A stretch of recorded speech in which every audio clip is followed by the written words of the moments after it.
Hello everyone, welcome to ISPCS Mentor.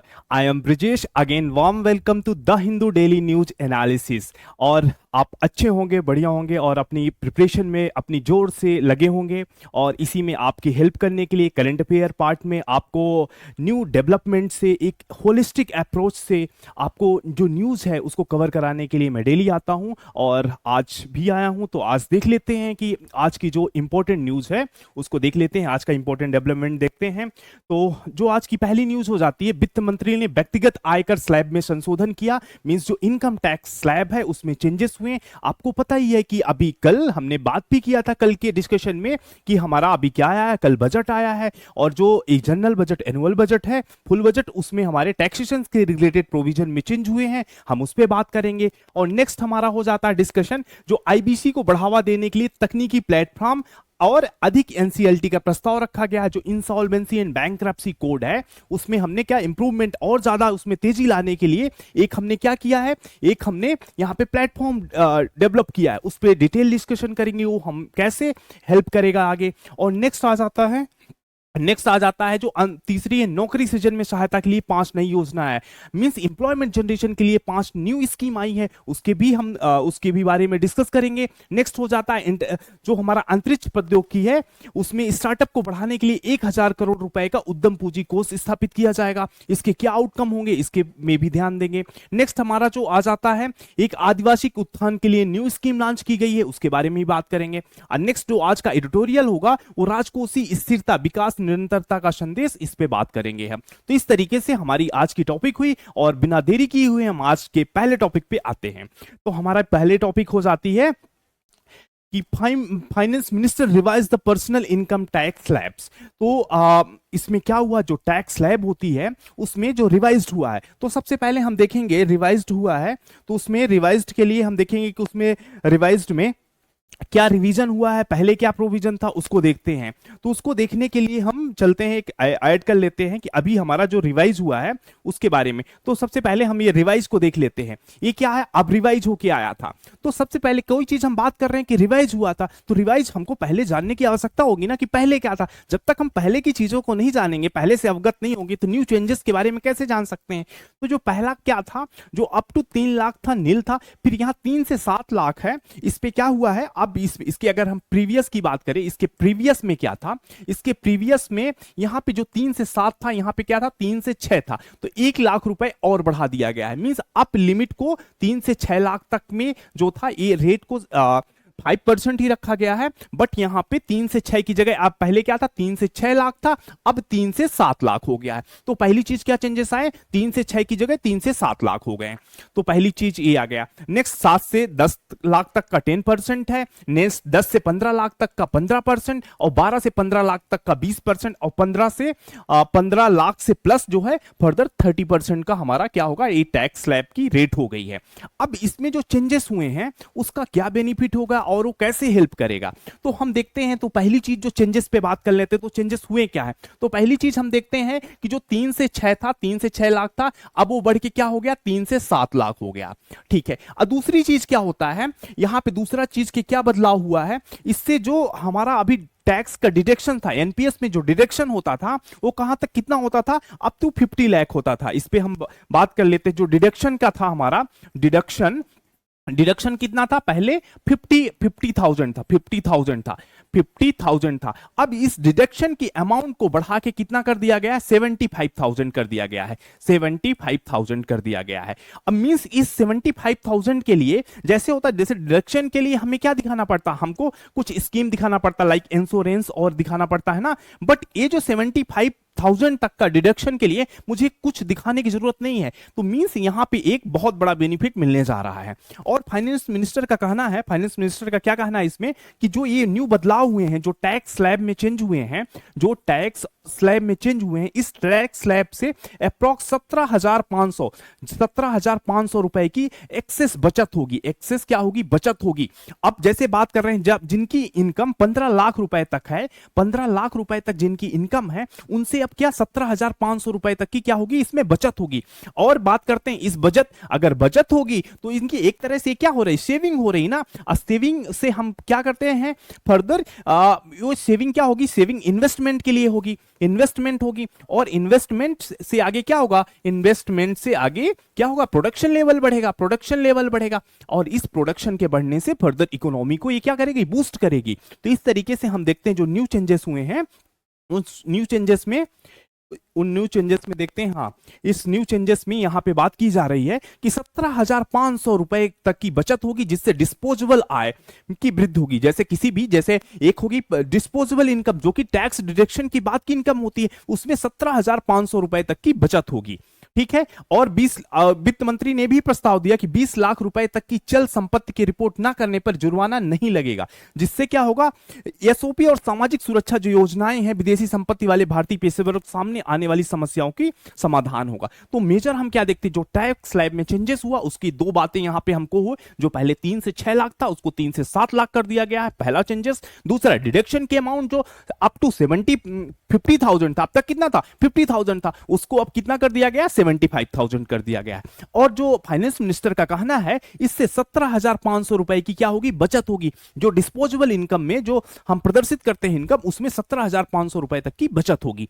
तो ये रहा हमारा जो इस बजट का सबसे ज्यादा लोगों की यही देखते हैं कि क्या टैक्स स्लैब में चेंजेस हुआ। तो ये चेंजेस हुआ, और ये फर्दर हर एक इंडिविजुअल जिनकी annual income up to 15 lakh है, उनको 17,500 रुपए की इस स्लैब चेंज से बचत होने वाली है। तो ये बहुत बड़ा बेनिफिट हमको देखने को मिलता है। अब हम आते हैं अपनी नेक्स्ट न्यूज पे आते हैं। दूसरा आज का न्यूज है, budget proposes the tech platform to boost IBC more NCLT.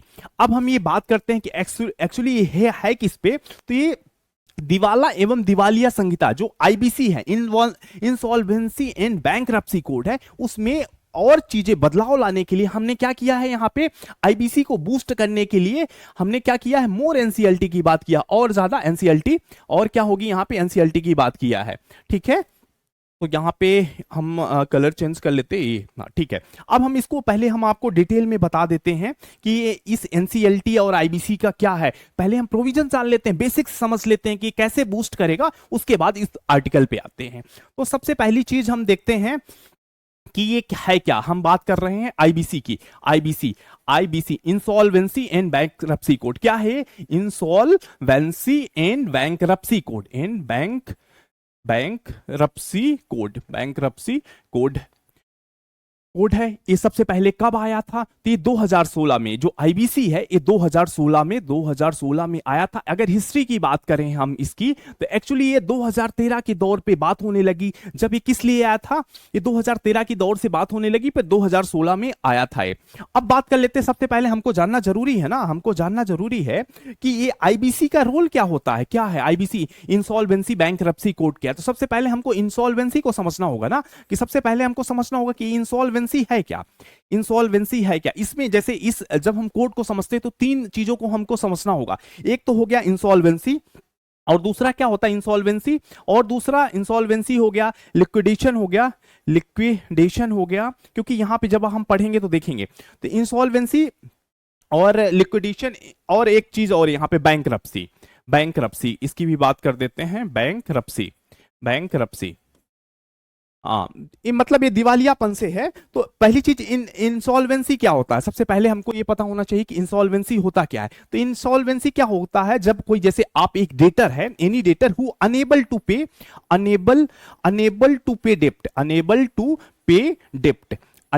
पे डेप्ट, अपना जो जैसे कोई भी डेटर है, तो वो अगर क्या हो रहा है, अपना जो डेप्ट लिया हुआ, कर्ज लिया हुआ, उसको पे करने में अनेबल हो, तो उसको क्या बोलते हैं, अनसॉल्वेंसी बोलते हैं। बैंकरप्सी क्या होता है, एक क्या है, एक लीगल प्रोसीजर। बैंकरप्सी क्या होता है, ये प्रोसीजर है। बैंकरप्सी क्या होता है, एक प्रोसीजर है, लीगल प्रोसीजर है। लीगल क्या है, ये लीगल प्रोसीजर होता है। और किसके लिए, ये जो अनसॉल्वेंसी है, इंसॉल्वेंसी का लीगल क्या होता है, लीगल प्रोसीजर होता है बैंकरप्सी। लिक्विडेशन क्या होता है, आप इन 3 चीजों को समझना बहुत जरूरी है। लिक्विडेशन क्या होता है, लिक्विडेशन होता है जब हम किसी कंपनी का वाइंड अप करते हैं, लीगली वाइंड अप करते हैं, मतलब किसी कंपनी को हम जब वाइंड अप करते हैं, लीगली जब हम वाइंड अप करते हैं, legal process to in the company, wind up करना या इंड करना, ये 3 तो टर्म हो गए। आप इन 3 टर्म से परिचय हो गए। अब हम बात कर लेते हैं इसकी, सॉरी दोस्तों, इसकी बात कर लेते हैं। तो इसके हम बात करते हैं सबसे पहले कि आईबीसी जब आया, आईबीसी आईबीसी कब आया, हमने बात किया 2000, आईबीसी कोड 2016 में आया। तो इसके जो 2016 में आने से इसके क्या किस लिए आया, इसका ये जो मेजर वर्क करता है, जो इंसॉल्वेंट कंपनीज है, सपोज इंसॉल्वेंट कंपनीज है, इंसॉल्वेंट कंपनी या कोई कंपनी हो गई या कि इंडिविजुअल हो गया या क्या हो गया, कोई इंडिविजुअल हुआ, इंडिविजुअल हुआ या कि कोई पार्टनरशिप हुई, इसके लिए काम करता है। मींस इंसॉल्वेंसी बैंकरप्सी कोड, जो अगर हमारे इसमें बहुत सारा, उस समय प्रॉब्लम क्या था, उस समय प्रॉब्लम था एनपीए का, एनपीए बढ़ता जा रहा था, बैड लोन थे, इन सब से निपटारा के लिए बहुत देरी चल रही थी, मींस बहुत समय लग रहा था, इनसे कैसे निपटा जाए, इसके निपटारे के लिए बहुत ज्यादा समय लग रहा था। इस समय जैसे एनपीए और बैड लोन जैसी प्रॉब्लम्स को निपटाने के लिए हमने लाया आईबीसी, जो इंसॉल्वेंसी बैंकरप्सी कोड 2016। और इसके जब हम आए तो इसके पहले क्या था, कैसे जो बैड लोन हो गए, जो इंसॉल्वेंट हो गए, जो दिवालिया हो गए, उन दिवालिया को हम कैसे निपटेंगे, जैसे वो एक तरह से बर्डन है ना, तो जो रोक के रखे हैं, तो उससे निपटने के लिए हमारे इसके पहले के प्रोविजन क्या थे। तो इसके पहले के प्रोविजन जैसे लोक अदालत काम करती थी, लोक अदालत हो गया, और एक क्या था, सरफेसी एक्ट था जिसके लिए बात करता था, सरफेसी एक्ट था, और एनसीएलटी भी थी, नेशनल कंपनी लॉ ट्रिब्यूनल भी थी। इससे ये पहले का प्रोविजन है, ये क्या था, आईबीसी के पहले इसके थ्रू होता था, मींस ये बहुत डिसरप्टेड था, इसमें बहुत टाइम टेकन लगता था। तो इसी को दूर करने के लिए आईबीसी आता है, इसी को दूर करने के लिए क्या आ गया, आईबीसी आ गया। अब आईबीसी कैसे काम करता है, आईबीसी के टू हेड होते हैं, दो पार्ट होते हैं, एक होता है एनसीएलटी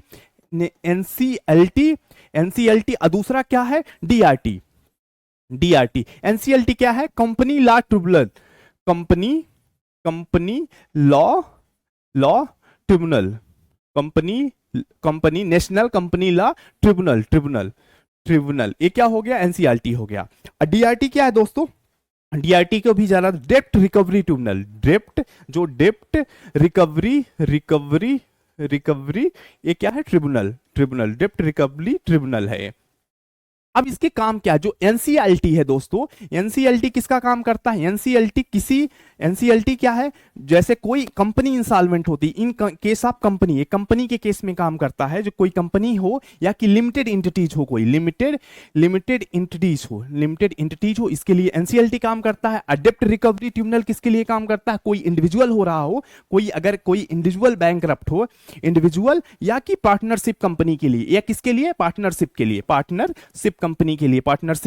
लिए ये काम करता है डीआरटी। मींस अगर कोई दिवालिया, कोई कंपनी दिवालिया हो गई तो किसके पास जाएगी, एनसीएलटी के पास जाएगी। अगर कोई इंडिविजुअल या कि इंडिविजुअल के साथ साथ अगर कोई पार्टनरशिप फर्म क्या होती, इंसॉल्वेंट होती है, बैंकरप्ट होती है, तो उसका जो शोधन होगा किसके थ्रू होगा, डीआरटी के थ्रू होगा। तो ये प्रोविजन है। अब इसमें ये क्या है, इसके साथ साथ जैसे एनसीएलटी, जैसे कोई कंपनी होगी, उसका काम करने का डेट फिक्स है, एनसीएलटी कितने दिन में उसका निपटारा करेगी, ये बात फिक्स है। और डीआरटी भी फिक्स है कि इसमें लिए कितने दिन में काम करेंगी। जैसे कोई हो गया, अभी इसी में तो ये कैसे बेनिफिट कैसे कर रहा, अभी तक कोई टाइम शेड्यूल नहीं था, टाइम फ्रेम नहीं था, उसका कब तक निपटारा होगा, अब इसको विद इन टाइम फ्रेम लाया गया है। तो दोस्तों जो एनसीएलटी है, एनसीएलटी की जब बात आती है तो एनसीएलटी 180 दिन, जो प्रोविजन में था 180 दिन में इस कोई भी केस हो, कोई भी कंपनी का, जो इंसॉल्वेंट कंपनी है, उसका निपटारा 180 दिन में करेगी। और इन केस अगर एक्सटेंड करने की बात हो गया तो 90 डेज तक हम इसको एक्सटेंड कर सकते हैं। वहीं जब हम डीआरटी की बात करते हैं तो डीआरटी कितने दिन पे काम करेगी, वहीं डीआरटी की जब हम बात करते हैं तो 90 डेज है, 90 डेज। और डीआरटी में जैसे जो स्टार्टअप भी हो गए ना, स्टार्टअप का भी अगर वाइंड अप होगा तो कैसे होगा, जो इंड होगी कंपनी वो डीआरटी के थ्रू होगा, 90 डेज। इसको 45 डेज तक एक्सटेंड कर सकते हैं, 45 डेज तक हम क्या कर सकते हैं, एक्सटेंड कर सकते हैं 45 डेज तक। तो एनसीएलटी और डीआरटी हो गया। और इसको अभी अमेंडमेंट भी हुआ था, अमेंडमेंट में जो 90 डेज था उसको अब करके जो 180 डेज था, इसको एनसीएलटी में अमेंडमेंट करके 330 डेज कर दिया गया था। एक ये भी जो आगे की चीज है उसको भी ध्यान दीजिएगा आप। तो इस तरह से एनसीएलटी और डीआरटी हो गया।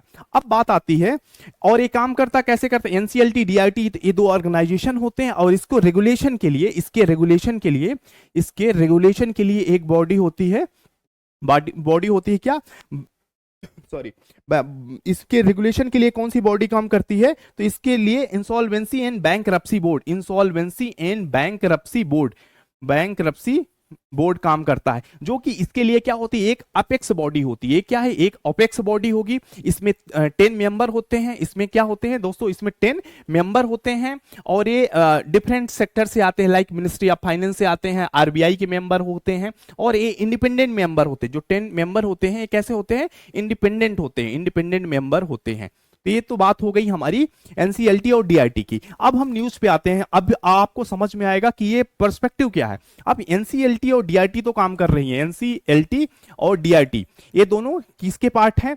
आईबीसी से, insolvency bankruptcy code, insolvency bankruptcy code, इन दो के ऑर्गेनाइजेशन से काम कर रहा है। और इसी में बात करके अभी जो बजट में क्या डेवलपमेंट हुआ, इसको जब हम देखते हैं बजट में क्या डेवलपमेंट हुआ है, तो एक प्लेटफॉर्म क्रिएट किया जाएगा, एक प्लेटफॉर्म क्रिएट किया जाएगा जो कि इनके बारे में आगे वो क्या करेगा? डिजिटली प्रेजेंट करेगा। प्लस और ज्यादा एनसीएलटी का गठन किया जाएगा, कंपनी लॉ ट्रिब्यूनल का गठन किया जाएगा, साथ में और ज्यादा डेप्ट रिकवरी ट्रिब्यूनल का गठन किया जाएगा, जिससे इसमें क्या हो, जो दिवालिया और इसमें शोधन में क्या हो, जल्दी हो पाए।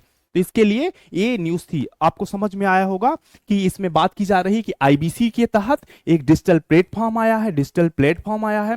और साथ में और क्या बात की गई कि एनसीएलटी ज्यादा गठित होगी, क्योंकि ये जितना ट्रिब्यूनल होंगे उतना जल्दी ही तो कार्रवाई कर पाएगी, क्योंकि बर्डन ज्यादा है। और साथ में डीआरटी और हमने बताया एनसीएलटी किसके लिए काम करता है? एनसीएलटी कंपनीज के लिए काम करता है। कोई किसी भी कंपनी का अगर इंसॉल्वेंट होती है तो उसका लिक्विडेशन कैसे होगा? लिक्विडेशन कंपनी के थ्रू होगा। और डीआरटी से कैसे होगा?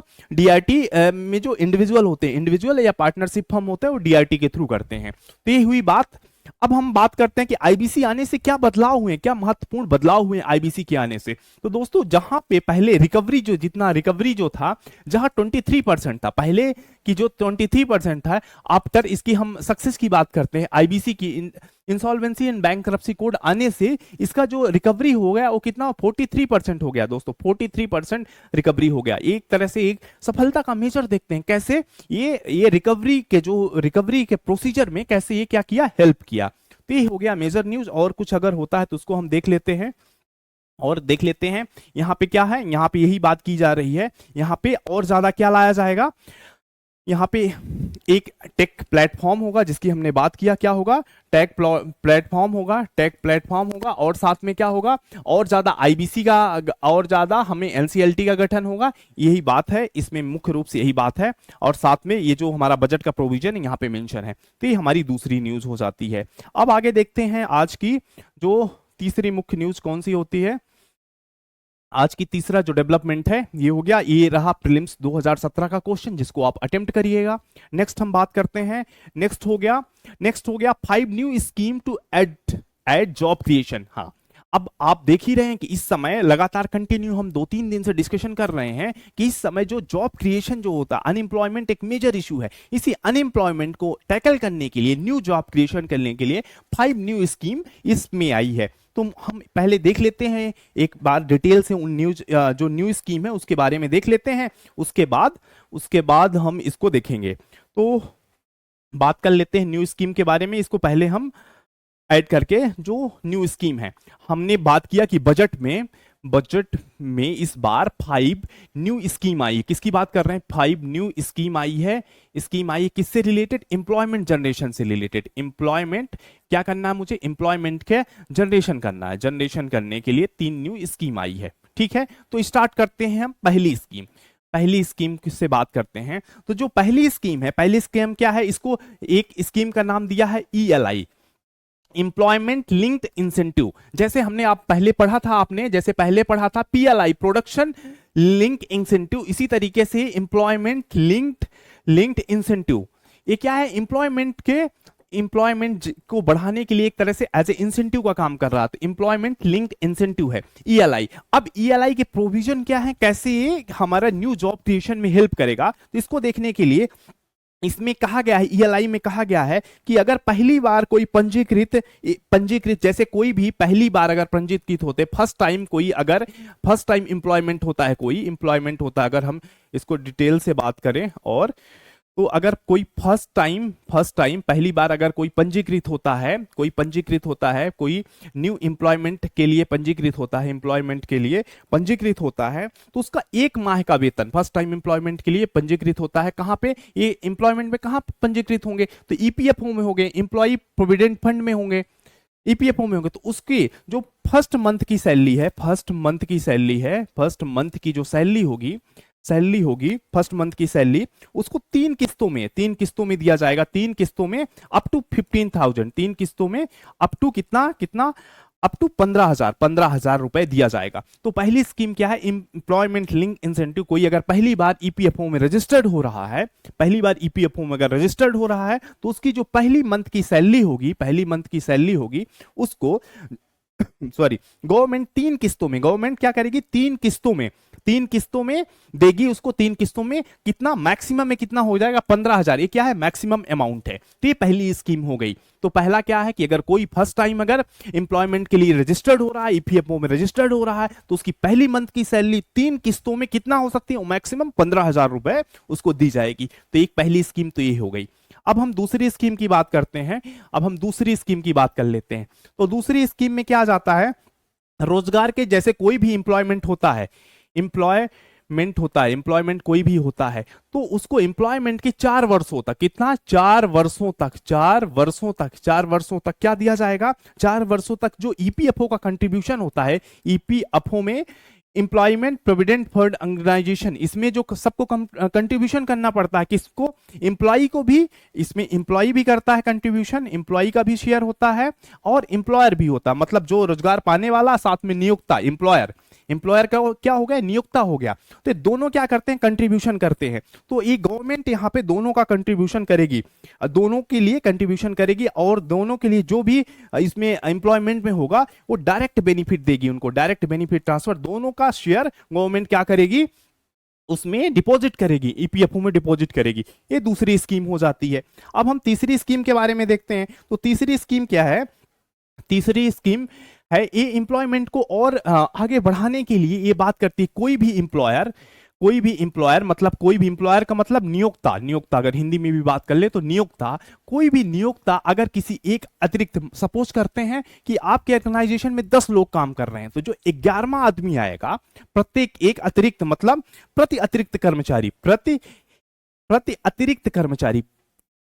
अतिरिक्त जो कर्मचारी होगा, मतलब जो 11वां आदमी आएगा, कर्मचारी जो 11वां आदमी आएगा उसको सॉरी उसको क्या दिया जाएगा? 2 वर्षों तक उसको जो एक अतिरिक्त आ रहा है उसको 2 वर्षों तक जो उसके ईपीएफओ में कंट्रीब्यूशन होगा, तो उसके ईपीएफओ में 3,000 रुपए प्रति माह, 3,000 रुपए प्रति माह का कंट्रीब्यूशन गवर्नमेंट के द्वारा होगा। तो तीसरी स्कीम क्या होगा? कोई भी अगर एम्प्लॉयर, नियोक्ता जो एक अतिरिक्त कर्मचारी को नियुक्त करता है, प्रति अतिरिक्त कर्मचारी को नियुक्त करता है, वो मतलब अगर सपोज कि उसके यहाँ कितने काम कर रहे हैं? 10 काम कर रहे हैं, तो जब भी 11वां आदमी आएगा, ये अतिरिक्त हुआ ना, तो उसका 2 वर्षों तक ईपीएफओ में कंट्रीब्यूशन प्रति वर्ष 3,000 रुपए कौन करेगा? गवर्नमेंट करेगी। ये तो 3 मेजर स्कीम हो गई। इसके अलावा भी 2 की बात करते हैं, इसके अलावा भी 2 स्कीम की और बात कर लेते हैं। यहाँ पे ये तो हो गया, 2 स्कीम की और बात कर लेते हैं। जैसे इसमें क्या किया? 5 न्यू स्कीम आई है ना, तो 3 तो बात कर लिया। चौथी स्कीम की बात करते हैं। चौथी स्कीम किसके लिए है? मेजर स्किल के लिए है। इसमें बात किया गया है कि 20 लाख कितना? 20 लाख क्या होगा? यूथ को स्किल किया जाएगा। 20 लाख यूथ को क्या किया जाएगा? स्किल किया जाएगा। और कितने वर्षों में? 5 वर्षों में 20 लाख यूथ को स्किल किया जाएगा। और इसके क्या किया जाएगा? इसके लिए 5 वर्षों में स्किल तो किया जा रहा। अब इसके लिए कैसे स्किल किया जाएगा? इसके लिए जो आईटीआई है, इंडस्ट्रियल ट्रेनिंग इंस्टीट्यूट है, इनको अपग्रेड किया जाएगा। इनको क्या किया जाएगा? अपग्रेड किया जाएगा। आपको दिख रहा है, अपग्रेड किया जाएगा। और कैसे? कि कितनी? 1000 आईटीआई को अपग्रेड किया जाएगा, जिससे 20 लाख यूथ को हम 5 वर्ष में स्किल कर सके। 20 लाख यूथ को 5 वर्ष में स्किल करना है, किसके थ्रू? 1000 आईटीआई को अपग्रेड करके। ये हमारी चौथी इंप्लॉयमेंट स्कीम हो गई। और अब 5वीं इंप्लॉयमेंट स्कीम की बात करते हैं। 5वीं में क्या है? एक बात कर रहा है कि इंटर्नशिप, जो इंटर्नशिप अपॉर्चुनिटी प्रोवाइड करेगा, इंटर्नशिप अपॉर्चुनिटी की बात करता है। अपॉर्चुनिटी प्रोवाइड की जाएगी। कितने कितने के लोगों को? 1 करोड़ लोगों को, 1 करोड़ लोगों को कितने वर्ष में? 5 वर्ष में। जैसे यहाँ ये भी है, 5 वर्षों में 1 करोड़ लोगों को इंटर्नशिप अपॉर्चुनिटी प्रोवाइड की जाएगी। कहाँ पे जो अपॉर्चुनिटी होगी, ये होगी जो 500 बेस्ट कंपनीज है, 500 जो परफॉर्मिंग कंपनीज 500 कंपनीज जो हैं उसमें प्रोवाइड की जाएगी। 500 जो बेस्ट टॉप कंपनीज है, टॉप 500 कंपनीज में 1 करोड़ लोगों को 5 वर्षों के लिए इंटर्नशिप प्रोवाइड की जाएगी। और इस इंटर्नशिप में इनको क्या दिया जाएगा? 5,000 रुपए पर मंथ दिया जाएगा, 5,000 रुपए पर मंथ दिया जाएगा, और प्लस 6,000 रुपए का एक बार का बोनस होगा। 6,000 एक मुश्त होगी, एक बार दिया जाएगा, एक मुश्त रूप में दिया जाएगा। अब बाकी क्या दिया जाएगा? बाकी 5,000 रुपए पर मंथ दिया जाएगा। इस तरीके से हमने 5 जो है एम्प्लॉयमेंट स्कीम की बात किया। पहली एम्प्लॉयमेंट लिंक इंसेंटिव के नाम से ये स्कीम है। पहली स्कीम में क्या था? अगर कोई एम्प्लॉयर किसी एम्प्लॉय को क्या करता है? नियुक्त करता है। पहली स्कीम ने हमने बात किया, यहां पे देख लेते हैं। हाँ, पहली स्कीम की हमने बात किया, कोई भी ईएलआई में कोई भी अगर फर्स्ट टाइम एक एम्प्लॉयर नियुक्त करता तो उसके ईपीएफओ में पहली मंथ की जो सैलरी होगी उसको 3 किस्तों में उसको दिया जाएगा। और कितनी होगी? 15,000 हो सकती है। दूसरी स्कीम की बात में किया कि एम्प्लॉयमेंट अगर हम कोई भी अगर फर्स्ट टाइम होता है, ईपीएफओ में रजिस्टर्ड होता है, उसका एम्प्लॉय और एम्प्लॉयर दोनों का कंट्रीब्यूशन का एक शेयर गवर्नमेंट के द्वारा दिया जाएगा। कितना? 4 वर्षों तक। तीसरा हम देखते हैं, तीसरी स्कीम में कोई एम्प्लॉयर अगर प्रति अतिरिक्त कर्मचारी को नियुक्त करता है तो उसके 2 वर्षों तक ईपीएफओ में 3,000 रुपए प्रति माह गवर्नमेंट के द्वारा कंट्रीब्यूट किया जाएगा। चौथी स्कीम की हमने दिया 20 लाख लोगों को क्या करना है? यूथ को स्किल करना है 5 वर्षों में, इसके लिए 1,000 आईटीआई को अपग्रेड किया जाएगा। पांचवी स्कीम हो गई, इंटर्नशिप अपॉर्चुनिटी प्रोवाइड की जाएगी 1 करोड़ लोगों को 5 वर्षों के लिए। इसके लिए 500 जो टॉप कंपनीज है उसको चिन्हित किया जाएगा, और इन जो 1 करोड़ लोग होंगे इनको 5,000 रुपए पारिश्रमिक दिया जाएगा, और साथ में 6,000 रुपए का एक मस्त बोनस दिया जाएगा। ये हो गई डिटेल। अब हम देख लेते हैं इस न्यूज आर्टिकल को। हाँ, तो ये मोस्ट प्रोबेबली हो गया है। अब आप इसकी डिटेल जो है आप पीडीएफ से पढ़ लीजिएगा। नेक्स्ट हम देखते हैं, नेक्स्ट जो न्यूज हो जाती है हमको, नेक्स्ट न्यूज है 1,000 crore ventures capital fund to be set up space technology startup. इसमें बात क्या की गई है? एक्चुअली ये बात क्या कर रहा है कि जो स्पेस टेक्नोलॉजी है उसके लिए उसको बढ़ावा देने के लिए, स्टार्टअप को बढ़ावा देने के लिए 1,000 करोड़ रुपए का क्या किया गया है? एक वेंचर कैपिटल फंड का गठन किया गया है। तो सबसे पहले आपको यही पता होना चाहिए ना कि वेंचर कैपिटल होती क्या है। सबसे पहले ये पता होनी चाहिए कि वेंचर कैपिटल होती क्या है। तो वेंचर कैपिटल, इसको हम यहां से चेंज कर लेते हैं। पहले तो पेज ले लेते हैं, चलिए न्यू पे ही बता देते हैं। सबसे पहले यहाँ पे जो न्यूज है, न्यूज के बारे में अगर हम बात करें कि न्यूज क्या है, 1,000 करोड़ रुपए का क्या किया जाएगा? वेंचर कैपिटल फंड का गठन किया जाएगा। अब सबसे पहले तो आपको पता होनी चाहिए कि वेंचर कैपिटल है क्या। तो दोस्तों, अगर कोई न्यू कंपनी स्टार्टअप आती है, कोई न्यू स्टार्टअप आता, सपोज आप ही एक स्टार्टअप चालू कर रहे हैं, आप आज एक स्टार्टअप चालू किए। अब आपके पास क्या हो सकता है? स्टार्टअप क्या हो सकती है? एक आइडिया है ना, आपके पास आइडिया है, अब कुछ पूछिए जिससे आपने स्टार्टअप चालू किया। बट इस स्टार्टअप को स्केल करने के लिए आपको स्केल करना होगा, बड़े में ले जाने के लिए आपको क्या जरूरत पड़ेगी? इन्वेस्टमेंट की जरूरत पड़ेगी। अब इन्वेस्टमेंट के पास किसके लिए आप जाएंगे? कहां पे जाएंगे? तो इन्वेस्टमेंट कोई बड़ी कंपनी या कि कोई जो वेल्थी पीपल होंगे, जो धनवान लोग होंगे, उनको ढूंढेंगे आप, वो आपकी कंपनी में इन्वेस्ट कर सकते हैं। अब उस इन्वेस्टमेंट यहां पे है क्या एक्चुअली कि यहां पे हाई रिस्क है ना।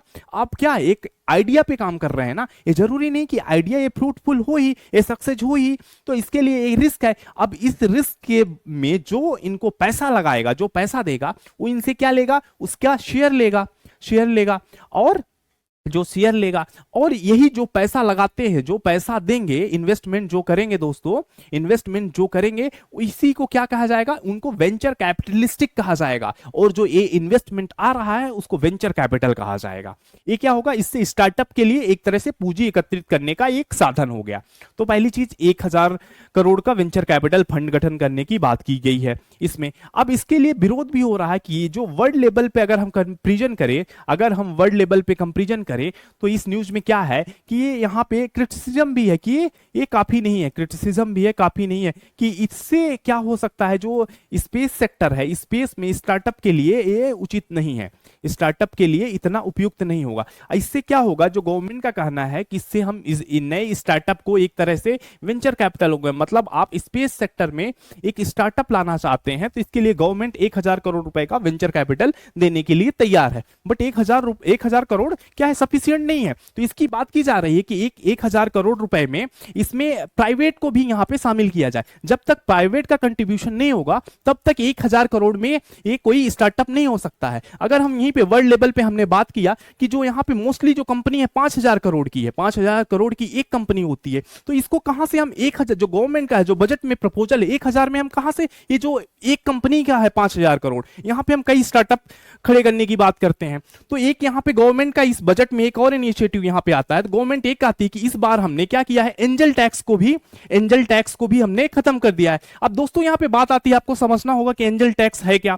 तो एंजल टैक्स है क्या दोस्तों, कि यहां पे ये 2013 में लाया गया, 2013 की ये आइडिया थी एक्चुअली। उस समय जो फाइनेंस मिनिस्टर प्रणव दत्त थे, तो ये प्रणव दत्त की आइडिया थी। उस समय हो क्या रहा था दोस्तों, मनी लॉन्ड्रिंग, एक बहुत ज्यादा मनी लॉन्ड्रिंग की समस्या थी, इसी मनी लॉन्ड्रिंग को कर्व करने के लिए एंजल टैक्स लाया गया था, 2013 में लाया जाता है।